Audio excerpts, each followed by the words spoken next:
Allons maintenant à Winnipeg retrouver Alexandre Boulris, député de Rosemont-la-Petite-Patrie et l'un des derniers, sinon le dernier visage fort du NPD au Québec. Monsieur Boulris, merci beaucoup d'être avec nous. Ça me fait plaisir, vraiment. Évidemment, votre parti traverse actuellement un moment charnière. La course à la direction s'achève, mais je pense qu'on peut dire que ça n'a pas vraiment suscité autant d'enthousiasme que peut-être certains s'y attendaient, en fait, même chez d'anciens électeurs du NPD. Vous êtes familier avec ce sondage Angus Reid, selon lequel 44 des répondants ne pouvaient pas reconnaître aucun des noms, 39 qui estimaient que les meilleures années du parti sont derrière lui. Selon vous, pourquoi est-ce qu'il y a si peu d'élan autour du NPD en ce moment? Est-ce que vous êtes du même avis? Et pourquoi est-ce que votre parti n'arrive plus à percer aussi facilement? Mais je pense que je vais nuancer un petit peu cette analyse-là. Premièrement, cette campagne-ci au leadership du NPD a quand même recueilli plus de 2 millions de dollars de près de 20 000 personnes différentes. C'est la course qui a ramassé le plus d'argent dans toute l'histoire du NPD. Même celle qui avait porté au pouvoir Jack Meeting ou Thomas Mulcair avait ramassé moins d'argent. Et on est dépassé 100 000 membres qui ont maintenant le droit de vote jusqu'à ce soir pour élire le ou la nouvelle chef. Donc, même si c'est passé en dessous du radar des médias, sur le terrain, il y avait des gens qui étaient au rallye, qui étaient au rassemblement, qui se sont impliqués, qui ont posé des questions, qui ont donné de l'argent à des candidats, des candidates. Et puis, chose en perspective, parce qu'on parle souvent de la vague orange avec Jack Layton. Rappelons-nous qu'en 2003, quand Jack a été élu chef du NPD, personne ne le connaissait. On aurait eu à peu près les mêmes chiffres dans les sondages et ça a pris 4 élections générales avant de cette percée-là au Québec avec Jack. Donc, je pense qu'il y a un réel enthousiasme sur le terrain de la part des militantes du NPD qui voient la nécessité du parti au Parlement, même si on a un rôle plus effacé, justement, mais que aussi on va donner du temps aux nouveaux leaders pour se faire connaître. Donc, quand même, certains succès.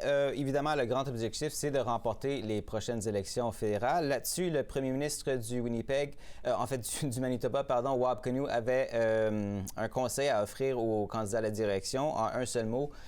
Gagner. Il a ajouté que c'est de loin préférable à l'alternative. On pourrait y voir peut-être une critique à peine voilée d'un parti fédéral qui peut-être parfois privilégie plus l'idéologie au détriment du pragmatisme, contrairement à ses homologues provinciaux, aux partis provinciaux. Vous, qu'est-ce que vous en pensez? Quelle lecture est-ce que vous en faites de son commentaire?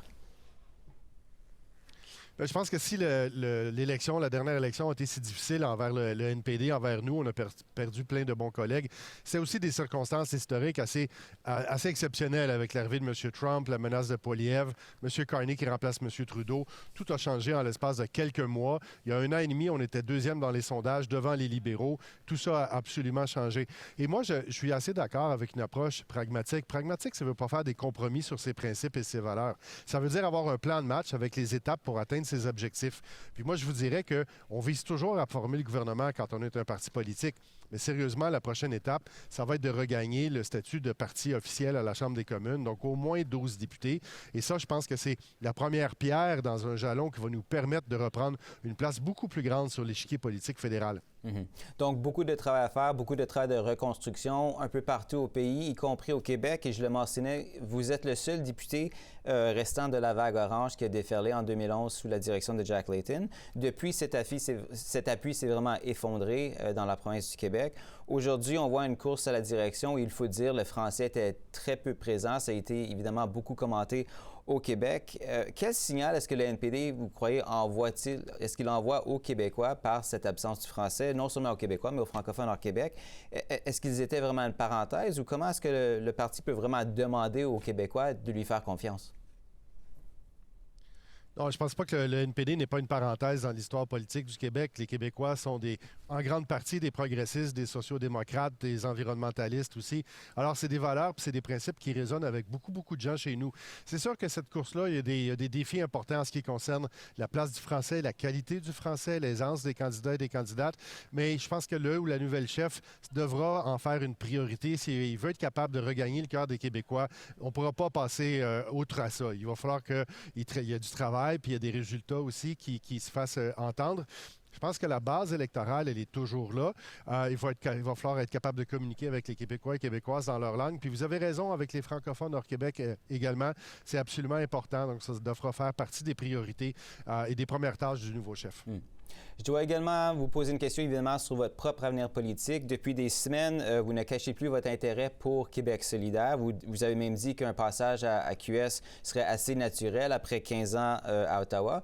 Mais vous avez affirmé vouloir, en fait, préférer attendre la fin de la course à la direction avant de prendre une décision. Pourquoi attendre? Qu'est-ce que ça va changer pour vous? Et si vous voulez en faire l'annonce aujourd'hui, bien, sentez-vous bien libre, évidemment, mais je le laisse à vous. Mais je vais vous répéter ce que j'ai dit. Oui, il y a des discussions. Oui, c'est une option qui est prise très, très au sérieux. Mais en ce moment, je suis ici à Winnipeg au congrès du NPD. Avec la délégation québécoise, il y a une soixantaine de Québécois et Québécoises qui ont fait le trajet jusqu'ici à Winnipeg pour être capable de dire on veut rebâtir le parti. Ça a toute sa place au Québec. Puis on le voit avec un gouvernement libéral de Carney qui est beaucoup plus conservateur, qui fait des choses même que Stephen Harper n'aurait pas osé faire. Alors, le NPD est plus nécessaire que jamais au Québec puis partout dans la fédération. On verra qui va porter ce message-là. Il va y avoir 78 candidates aux prochaines élections, mais on va avoir un œil sur Maxime Baudouin à Terrebonne avec l'élection partielle du 13 avril prochain. Mais moi, ce que je dis, il faut avoir des progressistes dans tous les parlements, dans tous les conseils municipaux pour faire passer ce message-là, puis pas laisser le terrain aux conservateurs puis aux gens qui sont un peu trumpistes, là. Alexandre Boulris, député néo-démocrate Rosemont-la-Petite-Patrie, merci beaucoup d'avoir été des nôtres aujourd'hui. Bien apprécié. Ça fait plaisir. Bonne fin de congrès.